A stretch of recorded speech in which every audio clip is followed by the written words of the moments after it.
What's up, YouTubians? Gary, VWJawbreaker. Welcome to a beautiful Florida day where today it's about 55 degrees. I'm wearing pants. Life is good. So today's video, we are working on Lulu, the 1976 Westfalia bus. And we've got a camping trip to come up to soon. So figure let's go ahead and dive into this. And I mean, it is a running, driving project. So let's go ahead and dive into it, make some upgrades that we need to do to get this thing functional. So let's dive into this.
All right, pardon the wind noise. It decided to get windy on me today, but we went ahead and removed this right here, which is a little relay. This relay actually charges from the house battery, from the starting battery over to the house battery. However, I have a feeling this is one of the reasons that I kept draining my starter battery. So ixnay that, and we went ahead and took one of the power wires that came up to that and went ahead and ran that into the top of our fuse block. I like to run the solar charger into the fuse block. That way I can have a fuse in there to be able to, it's just easier instead of having to go down to the battery.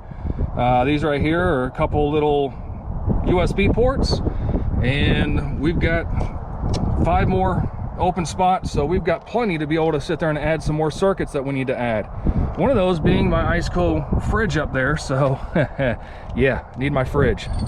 All right, so that's pretty much done. Now what we need to do is we need to go ahead and upgrade that battery that is down in there. It's some lead acid battery. I'll go ahead and pull it out and I'll show you what we're going to shove in there.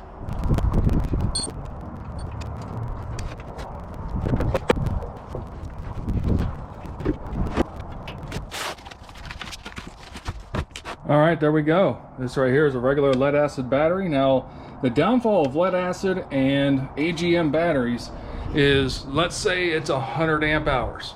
The problem is by the time you dissipate the battery down to 50%, which is pretty much the max you can deplete the battery, only really about 50%, 50 amp hours. That's a problem.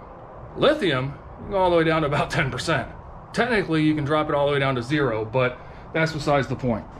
So in here it comes with your deep cycle battery. This is a Lifepo4 battery. These are good for your solar, your RVs, your pretty much everything. It even comes with a little instruction manual, product manual, kind of tells you about it, shows you how to go through and set things up, shows you the specs of the battery. Really cannot go wrong with these.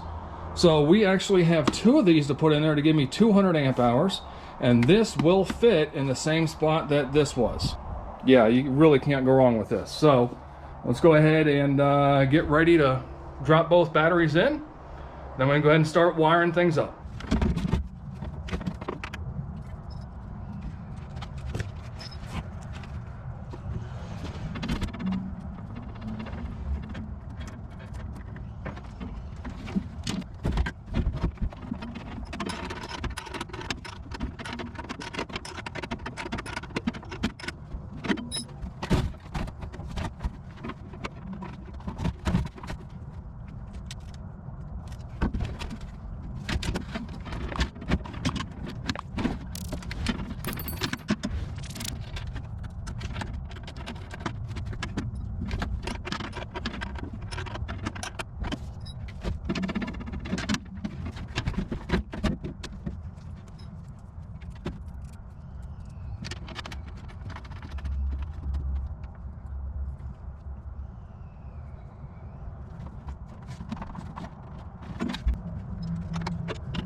All right, both batteries are in. I'm gonna make a little strap for it to hold it down. That way it can't accidentally make contact up there. And I've got a little doohickey on top just to be sure. That way it can't make contact. I've got an inline circuit breaker. So if we turn that on, we should have power up there. So we'll get a meter. I'm interested to find out. All right, meter hooked up, showing new voltage. So we come down here and flip the circuit breaker. Let's see if anything blows up. Doesn't seem like it. Bam, we got power. Excellent.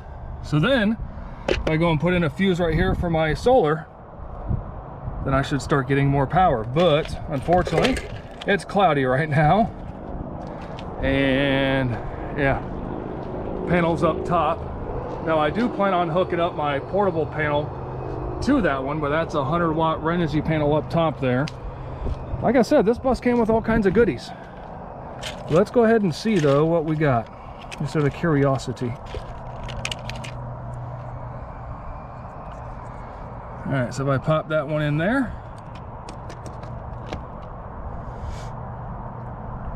yeah, not charging, but I can pull up the app and see what we're doing. Yeah, we are getting a little bit. So we're getting about 10 watts, about 3/4 of an amp, but then again, we're also full. So it's not really gonna throw a whole lot to the batteries when the batteries are full. Haha, we're doing good. All right, I went ahead and wired in my battery charger from Wheeze, which is a Lifepo4 battery charger, 20 amp. That's all also fed into the fuse block here. So all I gotta do is just plug it in. That's just temporary for now, until we kind of go through this thing a little bit more, but she is working well. Let me tell you, this thing's gonna, I think, be all right for this trip. So I'm waiting on Amazon. As soon as Amazon gets here, we can go ahead and wire in some lights, wire in the fridge, and continue on. So I'll bring you back. All right, well, it's dark, it's late. Got the fridge wired in, got some lights wired in, got everything nicely labeled, everything laid out nice. Got our battery charger installed as I showed you earlier. I reset the solar charge controller for lithium. So now that'll work, and that is actually a 30 amp controller by Renogy. So the 100 watt up on top there, and then I can still plug in my 200 watt and have 300 watts of solar on this. So we got everything nicely tucked away, strapped down now. So the batteries are good to go. And got the fridge installed. Oh, wait, it's a little dark. Let me turn the light on for you. Bam, look at that. I like it. Got my Ice Coast 62 quart fridge sitting there, chilling. Love it. Doing good. These are some, here, hold on. Let me change the light for you. Hey, mood lighting. So these actually are some LED little stick-on lights. I don't know, Amazon had a special for cheap. I think they were like $8. So definitely pretty cool. Make it nice so I can see in there at night. I can dim it, I can change the color, I can have like red on if I want, so you know it's not too bright early in the morning making coffee or something. I don't know, it seems like it should work. And it'll be like a party, but not, because you know I'm solo. But those little lights had a little 120 to 12 volt DC adapter, and I just cut the cord and wired it into the pigtail I had and coming off the fuse box, and there we go, good to go. So with these Grenerpower lithium ion batteries, I could sit there and tell you guys, you know, all the pros and cons about, you know, lithium batteries. They are really good batteries. This is my third set from them. I really appreciate them trusting me with their brand. And I wouldn't tell you guys about these if they weren't really worth it. They are. For the price point and the quality of these batteries, they're great.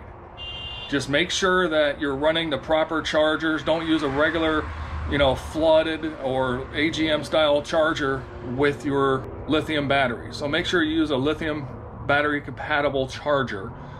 Same with that little DC to DC little charger relay thing. It wasn't really a DC to DC charger, but it was supposed to feed over and feed those batteries, but see, that won't work with lithium. So that's why I removed it. Then I think that thing had a short, but that's besides the point. So there we go. Bus is coming along. We are getting really close to taking this thing out for its first trip. So thanks guys, I appreciate you being here. Thanks for sticking around, and we'll catch you guys on the next one. Till then, be kind to one another and be good.